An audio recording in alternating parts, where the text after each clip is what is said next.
Olá pessoal, meu nome é Vitor 40 e essa é mais uma edição de segunda-feira na história aqui no canal do Movimento Conservador. Tá?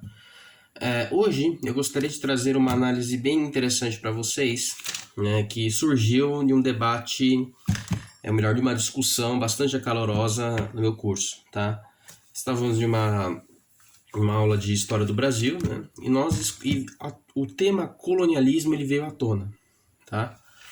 E o que acontece? Eu questionei de que o colonialismo, os efeitos do colonialismo, eles não são necessariamente negativos, né? Ao menos quando nós olhamos para o colonialismo sem o calor do momento, tá?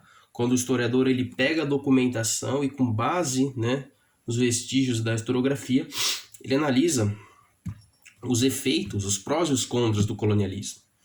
No entanto, ao fazer isso, eu fui xingado de tudo que é nome, né? Fui chamado inclusive de supremacista, branco, fui chamado não sei o que, fui praticamente apedrejado, né? Bom que como a aula era online, ninguém podia fazer nada fisicamente comigo, né? No entanto, eu também critiquei a postura de um autor da Martínica, né? Muita gente diz que é um autor, acho que é um autor da Argélia, mas ele é da Martínica, né? Que é o Frantz Fanon.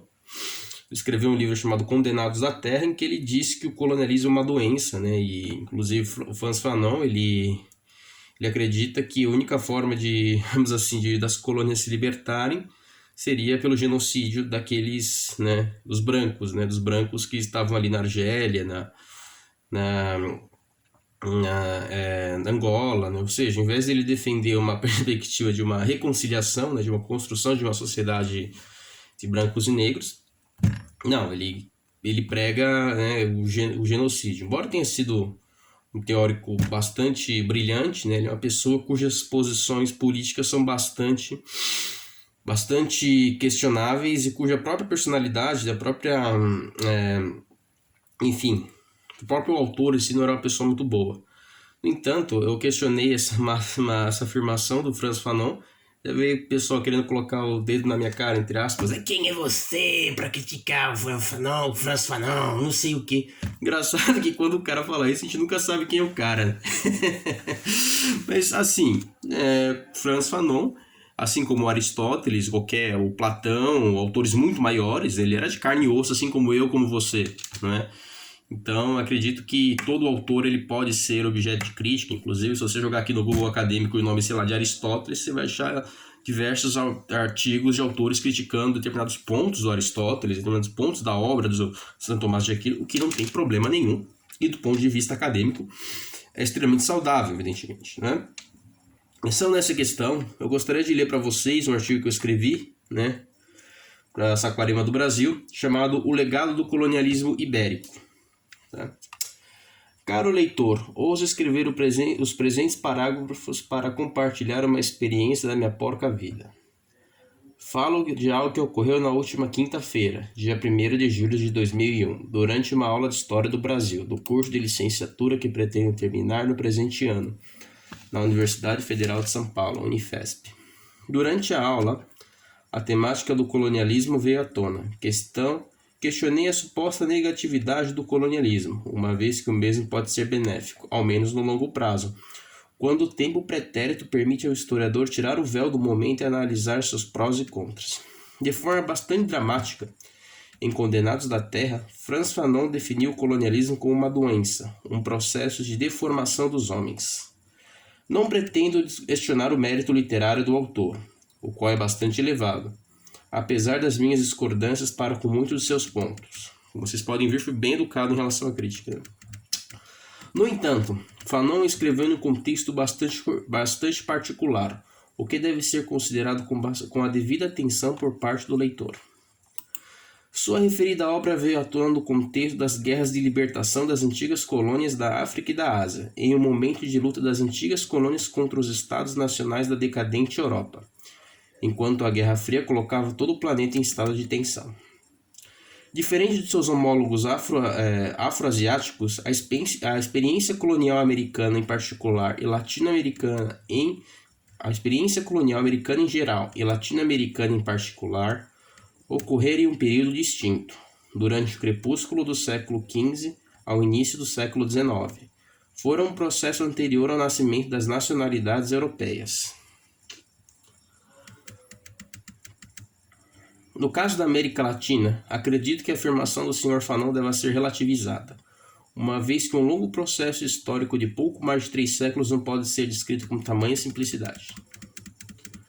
Uma ideia de América Latina é algo tão abrangente quanto vazio.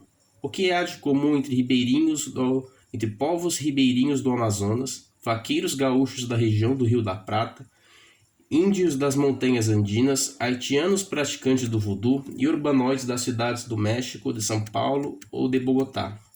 Falam idiomas derivados do latim, mas o que mais? Ora, poucos falam de uma única identidade africana ou asiática.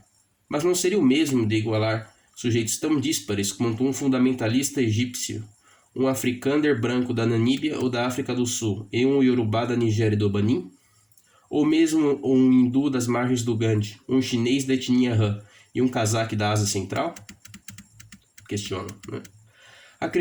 Acredita-se que a denominação América Latina tenha surgido por volta de 1860, época em que o imperador Napoleão III tentou aumentar a sua influência no México, país tumultuado por guerras, revoluções e embates entre políticos conservadores e liberais. Uma boa maneira de aproximar culturalmente os dois países era destacar o que ambos tinham em comum, suas origens idiomáticas. Na interpretação de John Chesterton, suas semelhanças apresentavam a influência francesa como mais natural, ao mesmo tempo que isolava os imperialistas ingleses e seu idioma anglo-saxônico da região. Controvérsias à parte, a América Latina é de fato uma região muito especial. Ocupa uma vasta porção do planeta, cerca de 14% da superfície terrestre, mais da metade do continente americano. É o resultado em sua quase totalidade dos antigos impérios coloniais de Portugal e da Espanha. Diferente da América anglo-saxônica, a cultura da região, compreendida de forma bastante ampla, tem sob seu edifício forte alicerce indígena e africano. Somos laureados com a herança de 3 elementos genéticos, o africano, o ameríndio e o europeu, dos homens que fizeram a América Latina uma unanimidade na cristandade. O maior contingente católico de todo o mundo. Somos herdeiros dos exploradores ibéricos, mas também dos colonizados da América e dos trasladados pelo Atlântico, dos homens cativos que vieram ao continente pela força das monoculturas e do gado. Indígenas e africanos encontraram no homem branco seu elemento dominador, uma condição que perdurou por pouco mais de 3 séculos. O latino-americano é o Moacir, um filho da dor, pupilo da mítica indígena Iracema com o estrangeiro Martim, do romance Iracema de José de Alencar. Em meados de 1500, na aurora da colonização europeia, o território que corresponde à atual América Latina era densamente povoado. Assim o era, mas de forma desigual. De um montante de 10 a 75 milhões, viviam em sua maior proporção na Mesoamérica e nos Andes Centrais, locais onde lograram os mais altos níveis de organização e progresso material. Os astecas do México Central e os incas do Peru construíram grandes cidades, como Tenochtitlan e Cusco, metrópoles equivalentes em tamanho e função aos grandes centros da Europa e da Ásia. Ainda contavam com uma intricada rede de cidades e vilas. No entanto, diferente dos astecas e incas, boa parte dos nativos americanos viviam dispersos em pequenos núcleos, como no deserto do norte do México, nas densas florestas pluviais tropicais do Brasil, da Colômbia e da Venezuela, ou mesmo nas estepes áridas austrais da Argentina e do Chile. Seja como for, após o primeiro contato com os europeus, o fato é que a vasta documentação do período colonial permite constatar uma drástica redução demográfica da América Latina em geral e da região do Mar das Caraíbas em particular, ou seja, o Mar do Caribe, né? Em poucas décadas, a população nativa da Ilha da Espanhola, que corresponde ao atual Haiti e República Dominicana, foi drasticamente reduzida. Foi quase dizimada, drasticamente reduzida. Um processo similar também foi constatado, mas em menor proporção, com a efetiva colonização do continente. Uma catástrofe que afetou os mais distintos rincões da América. Inclusive, quando os ingleses chegaram, boa parte da população indígena daquilo que corresponde hoje ao leste dos Estados Unidos já havia sido dizimada, em grande medida pelos motivos que vocês verão adiante. Em algumas regiões, os historiadores sugerem um colapso demográfico na proporção de 16:1 a 33:1 na passagem do primeiro século da colonização. Muitos morreram em decorrência das guerras e da escravidão, mas principalmente por causa das doenças, das enfermidades trazidas pelos colonizadores em seus corpos. Acontecimentos de ordem econômica e social abalaram o Novo Mundo, mas o despovoamento da América foi causado em maior proporção por fatores biológicos, escreveu o historiador mexicano Nicolás Sánchez Albornoz. Ou seja, não estou falando de qualquer historiador, né? Estou falando de um cara que é professor catedrático da Universidade Central do México. Os europeus trouxeram o sarampo, a varíola, a sífilis, a tuberculose, o tétano, a lepra, as infecções pulmonares, intestinais e febres dos mais diversos tipos. Sobre a sífilis é uma incógnita, né? Porque alguns historiadores e infectologistas afirmam que ela tenha surgido na América, né? E foi trazida levada pelos europeus para a Ásia, né? Mas alguns afirmam que foram os europeus que trouxeram, né? Essas doenças afligiam regularmente a Europa. Foram transladadas ao Novo Mundo e encontraram uma multidão de hospedeiros sem imunidade. Os 3 continentes do Velho Mundo, África, Ásia, África e Europa, estiveram por séculos integrados por rotas comerciais que atravessavam o deserto do Saara e as estepes euroasiáticas. Compartilhavam das mesmas enfermidades, enquanto que as populações das Américas e da Australásia não participaram desse amplo intercâmbio patogênico. No caso dos ameríndios, ficaram isolados por um período de uns 14 a 15 mil anos. Em sua brevíssima relação de la destruição de las Índias Ocidentais, de 1552, o clérigo Bartolomeu de las Casas descreveu os índios como ovelhas mansas e os castelhanos como lobos selvagens. Abre aspas, não fizeram mais do que despedaçá-las, matá-las, angustiá-las, afligi-las, atormentá-las e destruí-las, por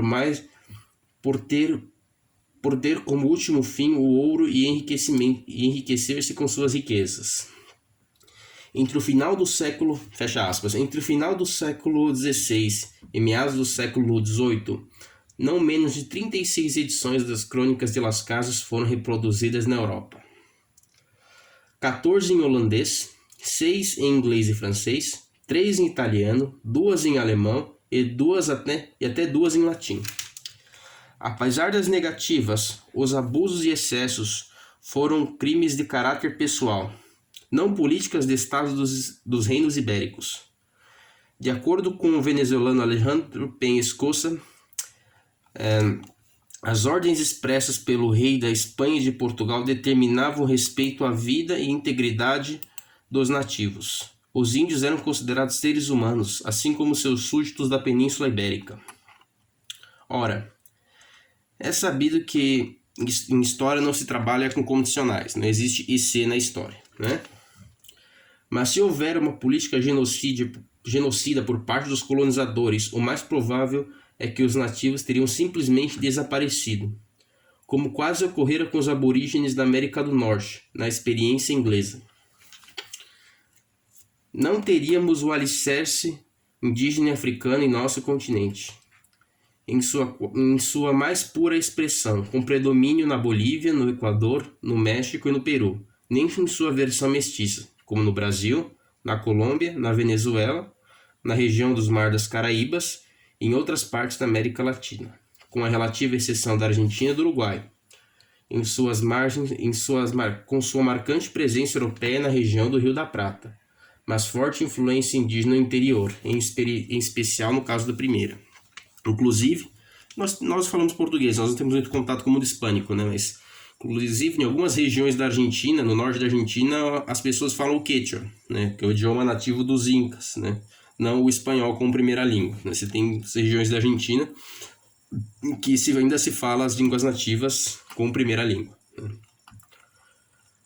Apesar dos crimes de caráter pessoal, não é segredo que os indígenas também escravizavam e ceifavam milhares de vidas em cerimônias de sacrifícios humanos, como no caso da Mesoamérica, tampouco que devoravam uns aos outros, como os faziam os nativos da costa brasileira, práticas que tiveram um fim com o colonialismo ibérico.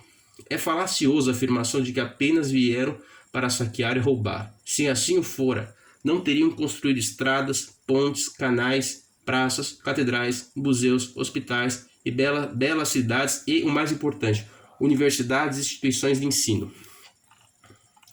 Em 1538, os espanhóis fundaram a Universidade de São Domingo. Em 1551, a Universidade de Lima. Em 1552, a Universidade do México. Ambas dotadas de todos os privilégios desfrutados pela Universidade de Salamanca. No caso português, a metrópole concedia bolsas para que certo número de colonos estudassem na Universidade de Coimbra, mas também permitiu que frequentassem escolas jesuítas, onde eram oferecidos cursos de filosofia e teologia. No total, foram criados 17 colégios no Brasil, sem a finalidade exclusiva de formar sacerdotes. Entre o final do século XVI e início do XVII, foi criada a Universidade de Santo Antônio Abad, em Cusco, no Peru, os colégios de São Felipe e São Martinho, em Lima, e outros em Arequipa, Trujillo, Granada e assim por diante. Nas colônias mais distantes, as universidades foram criadas um pouco depois, com o caso da Universidade de Caracas, no começo do século XVIII. Por outro lado, nas colônias inglesas da América do Norte não existiam universidades, apenas quando se tornaram independentes. Por último, mas não menos importante, muitos testemunhos descrevem as extraordinárias obras de Portugal e da Espanha na América, como a crônica do naturalista alemão Alexander von Oldenburg, que ficara surpreso com as sofisticadas manufaturas mexicanas e com a modernidade dos moinhos espanhóis. Para os marxistas, no entanto, o faro do colonialismo serve como uma batuta, como instrumento que ajuda a promover a luta de classes e raças e orquestrar o ódio social. A suposta disputa inconciliável entre conquistadores brancos e índios e africanos oprimidos. Um conflito cuja única solução talvez esteja na completa aniquilação e transformação da sociedade. O marxista não está satisfeito com o poder de destruição dos demônios, anseia pelo poder divino da criação. Sou da opinião de que um povo terá maior possibilidade de oferecer contribuições valiosas à humanidade, caso conheça sua história e tenha orgulho de si mesmo. Estamos na aurora do século XXI, um período de grandes transformações e progressos em todo o planeta, inclusive nas históricas regiões periféricas do globo. Somos uma região retardatária em muitos aspectos. Chegamos tarde à Revolução Industrial, mas podemos muito bem seguir os exemplos dos povos do Extremo Oriente, sermos verdadeiros protagonistas do século XXI. Mas não podemos negar o que somos, tampouco de onde viemos. Vitor 40 para Saquarema do Brasil. Espero que vocês tenham gostado. Trago essa reflexão para vocês. Vou deixar o link do artigo aqui logo abaixo para aqueles que desejem ler com mais atenção. E até a próxima semana.